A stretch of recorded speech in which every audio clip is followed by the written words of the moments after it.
On a la raison de toutes les blessures du Real Madrid et quand vous allez savoir pourquoi, c'est juste une folie. Petite remise en contexte, on est d'accord les gars, il y a beaucoup de blessés depuis quelques années au Real Madrid, beaucoup trop de blessés, ça devient louche et là les gars, on a peut-être des raisons, cette dame va nous l'expliquer. Alors cette dame les gars, pour ceux qui ne savent pas, elle s'appelle Idiar Gonzalez, c'est une nutritionniste qui a été virée par le Real Madrid il y a peu de temps et elle nous révèle certaines choses. Lors d'une interview, elle va nous révéler des choses par rapport au personnel médical du club. Elle a indiqué au personnel médical que les joueurs ne devaient pas manger de viennoiserie au petit déjeuner. Jusqu'ici, rien de choquant, les gars, c'est des sportifs professionnels, c'est des athlètes de haut niveau. Pour moi, c'est cohérent. Regardez la réponse lunaire que le staff lui a sortie. Ils ont répondu: nous avons gagné 15 Ligues des Champions de cette façon, n'essayez pas de changer quoi que ce soit, sinon vous serez virés. Déjà, juste, je m'arrête là, c'est déjà une dinguerie. Mais ça continue, ça continue.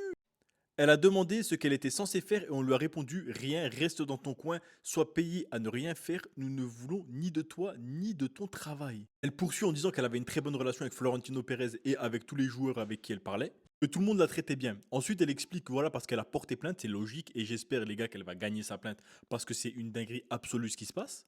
Elle explique ensuite que sa plainte n'a pas une volonté de gagner de l'argent, mais plutôt une volonté de rétablir sa réputation, et c'est tout à fait normal. Donc moi, ce que je conclus de cette histoire, c'est que les gens, le staff médical là, qui lui ont répondu, on n'a pas gagné 15 Ligues des Champions en suivant les conseils médicaux, etc., du nutritionniste. Ces gens-là, à un moment, il faut les mettre dehors, parce qu'il y a combien de blessures au Real Madrid? De plus, vous pensez vraiment qu'ils ont gagné les Ligues des Champions avec Cristiano Ronaldo, Modric, Kroos, etc. ce matin, le matin en se levant avec café, Marlboro, Sprite? Non, faut être honnête. Parce qu'ils lui ont bien fait comprendre qu'en fait, elle, son travail, c'était de faire du travail fictif, d'aller dans un bureau et de ne pas se faire entendre de la journée. Parce qu'à chaque fois qu'elle essayait de rentrer en contact avec les joueurs, le staff médical essayait de couper tout de suite le contact. Bien sûr, Pérez et tout n'étaient pas au courant parce que la haute direction embauche une nutritionniste dans leur club et pour eux, c'est normal, elle doit faire son travail. Malheureusement, elle n'a pas pu faire son travail d'après ses dires.